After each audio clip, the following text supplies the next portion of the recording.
Ladies and gentlemen, please welcome President and CEO of Educational Alliance, Alan Van Capelle.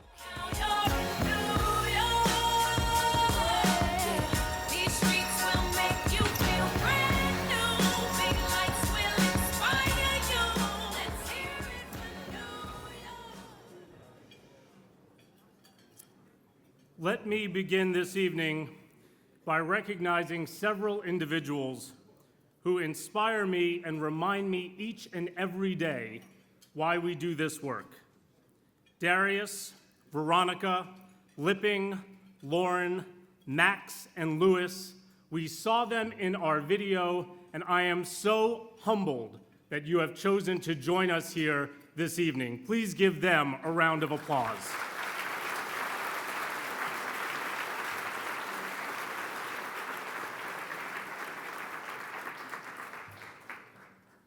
We are neighbors. Neighbors are more than people who live next door to each other. They also live in our hearts. Our neighbors are people who bring smiles to our faces when we see them and tears to our eyes when they are suffering. In our 126-year history, Educational Alliance has developed a real gift of caring for our neighbors. We have created institutions and programs that serve the needy and have helped lift families from poverty into the middle class, onward to affluence in just a generation or two. And along the way, we've helped quite a many people reach their American dream.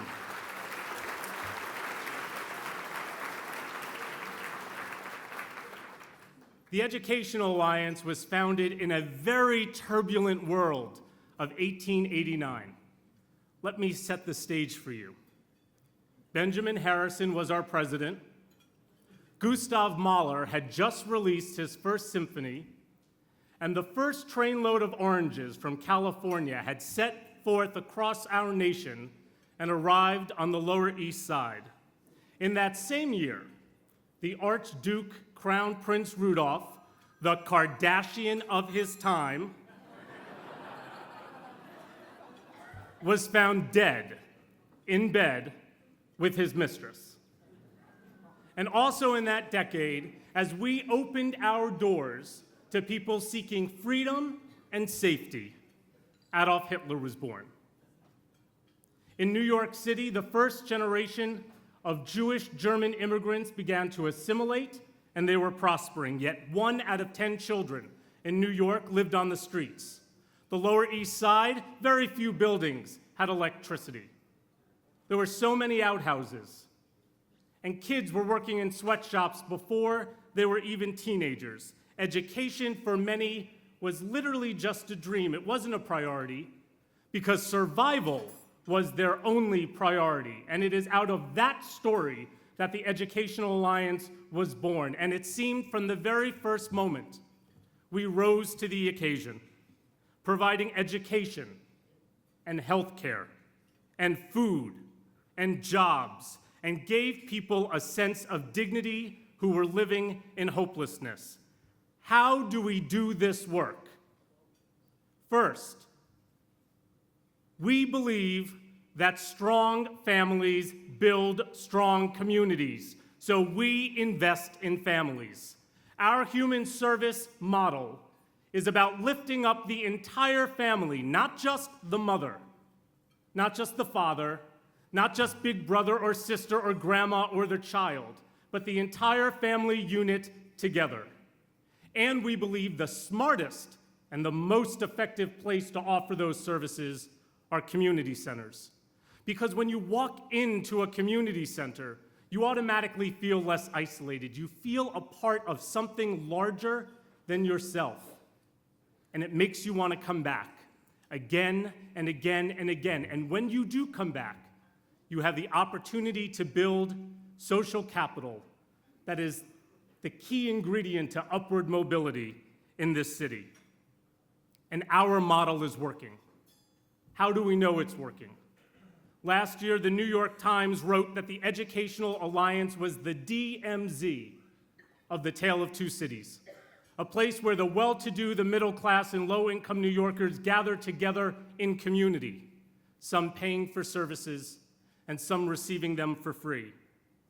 Tonight, I am happy to announce that for the 8th straight year in a row, 100% of our college prep students will be going to university this fall. 8 straight years.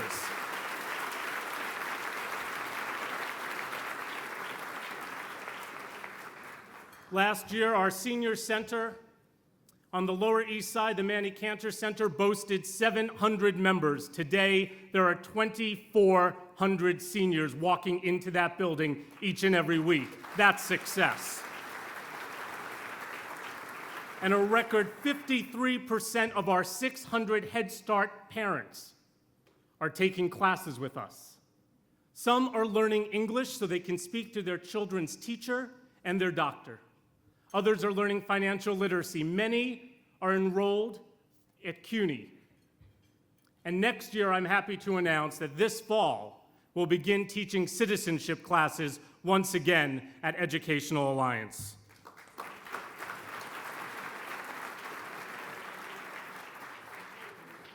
Many mornings, I stand in front of our doors and I greet our neighbors as they come into our buildings.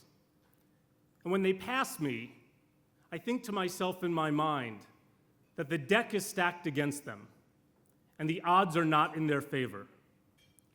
20% of families on the Lower East Side earn less than $20,000 a year, and we must work together to ensure that no child in our great city ever goes to bed hungry. The school district in our neighborhood has a high school graduation rate of only 30%. Why isn't there a protest about that every single night of the week? Tonight, we must commit ourselves that the education we demand for our own children be made available to every single child in our great city.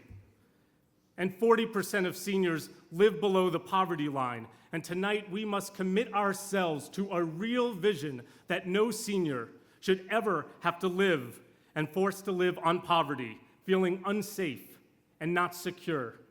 The pioneers who built and worked this city, the ones who love this city, should not die not knowing love in their final years.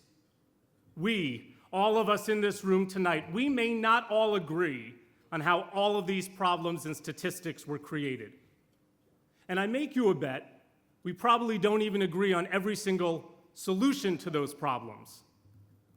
But like our founders, I hope we can agree on this: that New York is better than those numbers, that New Yorkers are better than those statistics, that we are better than those statistics, that we are all connected to each other, that we rise and fall with each other, and that it is our obligation to speak out and, more importantly, act against injustice every time we see it, even if it's inconvenient and even if it's unpopular. As I look out over this room tonight, I have one wish for all of us. And that is, as our children grow older and educated and, God willing, healthy, that when they look at us and they ask what we did to confront the greatest challenges of our generation, that we don't look at them in the eye and say that we were too busy and that we did nothing. I promise you, the pain of such an answer will be sharp and it will be long-lasting. So the good news is that we've already avoided that answer simply by being in this room tonight. But there is more work to be done. The New York of 2015 may look radically different than the New York of 1889, but the human needs remain the same. And as long as those needs exist, and as long as there are New Yorkers still working for their American dream, the Educational Alliance will be there for them, because that's what we do. That is who we are. That is our calling, that is our mission, that is our promise, and that is why we are so grateful for all of you being in this room this evening. Thank you very much, and congratulations on a terrific dinner.